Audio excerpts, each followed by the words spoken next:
Friends, मैं हूं अंशु वारदा। स्वागत है आप सभी का इस यूट्यूब चैनल एजुटेक अंशु पर। तो आज इस सेशन में एक इम्पोर्टेंट टॉपिक क्लियर होने वाला है जो क्लास 12th के बायोलॉजी का है, जो एग्जाम में बार बार पूछे जाते हैं। उस टॉपिक का नाम है परागण किसे कहते हैं और उसके प्रकारों का वर्णन कीजिए। ये है आज का टॉपिक। तो चलिए स्टार्ट करते हैं इस टॉपिक को। तो देखिए यहाँ पर है परागण। परागण को इंग्लिश में हम कहते हैं पॉलिनेशन। पॉलिनेशन क्या होता है? पॉलिनेशन किसी पौधे के पुष्प के परागकोश से परागकण निकलकर उसी जाति या उसी प्रजाति के पौधे के पुष्प के वर्तिकाग्र पर स्थानांतरित होते हैं। तो यह क्या कहलाता है? परागण कहलाता है। ठीक है ना। परागण के समझने के लिए यहाँ पर एक पुष्प की संरचना है और यहाँ पर क्या हो रहा है? परागण की क्रिया हो रही है। तो यहाँ पर देखिए ये क्या है? पुष्प का संरचना है। पुष्प के कई भाग होते हैं। ये वृंत, पुष्पासन, बाह्यदलपुंज, दलपुंज, ये हो गया पुंकेसर और ये हो गया स्त्रीकेसर।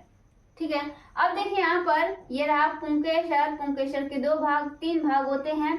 ये क्या हो गया? परागकोश, तंतु, परागकण। ये रहा स्त्रीकेसर। स्त्रीकेसर के तीन भाग होते हैं, अंडाशय, वर्तिका और वर्तिकाग्र।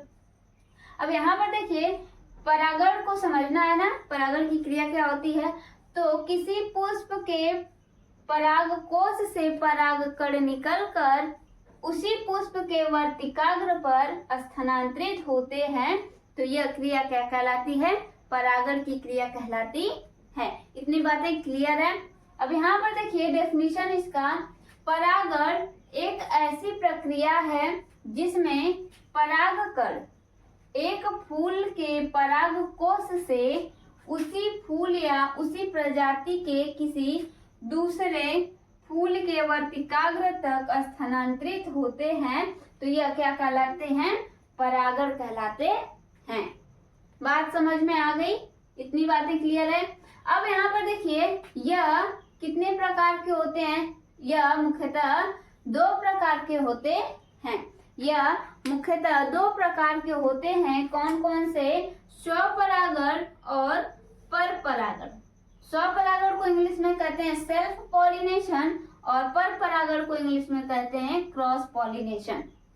बात समझ में आ गई?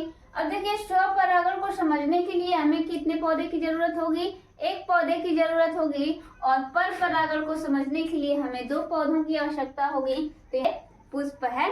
ठीक है ना। तो यहाँ पर एक और मान लीजिए हम बना दे रहे हैं। यहाँ पर ये रहा पौधा, इस पे कई पुष्प लगे हुए हैं। ठीक है ना। ये रहा पौधा, इस पे कई पुष्प लगे हुए हैं। तो यहाँ पर देखिए स्वपरागण को हमें समझना है। यह क्रिया कब होती है? जब किसी पौधे के पुष्प के परागकोश से परागकण निकलकर उसी पौधे के उसी पुष्प पर या उसी पौधे के किसी दूसरे पुष्प के वर्तिकाग्र पर स्थानांतरित होते हैं। तो वह क्या कहलाते हैं? स्वपरागण कहलाते हैं। यहाँ पर देखिए ये रहा पौधा, इसी पौधे के परागकोश से क्या निकला? परागकण निकला और इसी के वर्तिकाग्र पर गया या यहीं से निकल करके इसी पौधे के दूसरे पुष्प के वर्तिकाग्र पर गया। तो वह क्रिया क्या कहलाएगी? स्वपरागण कहलाएगी।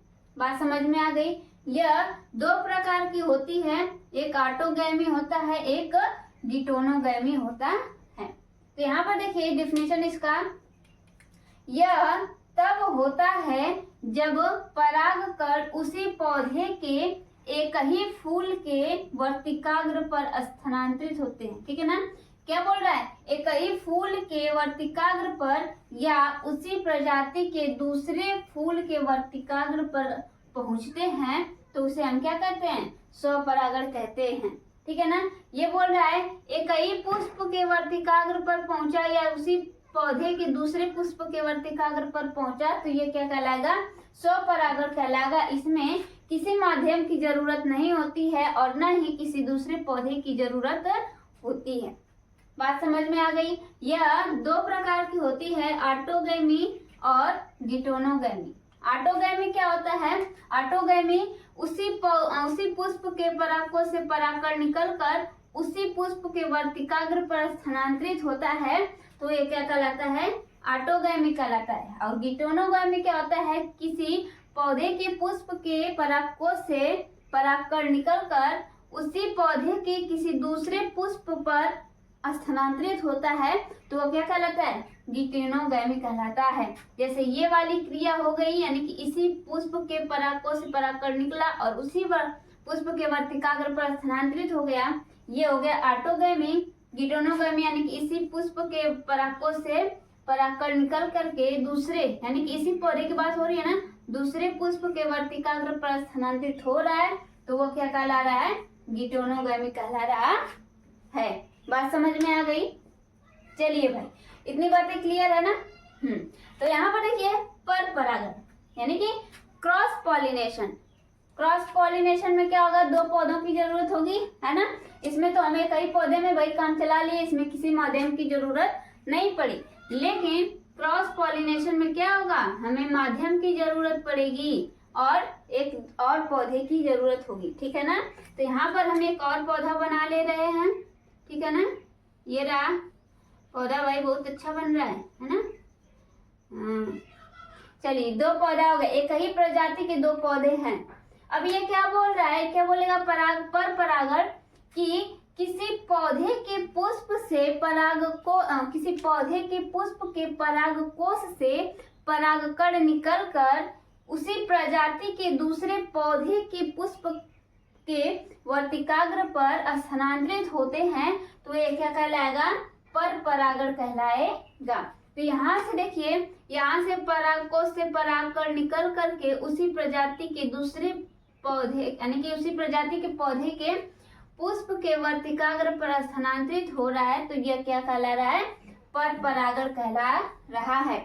इस क्रिया को करने के लिए हमें माध्यम की जरूरत होती है, यानी कि कीटों द्वारा होता है, हवा द्वारा होता है, जल द्वारा होता है और मानव के हाथों द्वारा होता है। ये होता है इसका माध्यम, ठीक है ना? अब यहाँ पर डेफिनेशन देखिए इसका। जब परागकण एक पौधे के परागकोश से उसी प्रजाति के दूसरे पौधे के फूल के वर्तिकाग्र पर पहुंचते हैं, तो उसे हम क्या कहते हैं? पर परागण कहते हैं। बात समझ में आ गई? बात समझ में आ रही है? जब परागकण एक पौधे के परागकोश से उसी प्रजाति के दूसरे पौधे के फूल के वर्तिकाग्र पर पहुंचते हैं, तो यह क्रिया क्या कहलाती है? पर परागण कहलाती है। तो इस सेशन में इतनी टॉपिक क्लियर हुए हैं जो एग्जाम में बार बार पूछे जाते हैं। तो इस वीडियो में बस इतना ही, मिलते हैं अगले नेक्स्ट टॉपिक के साथ।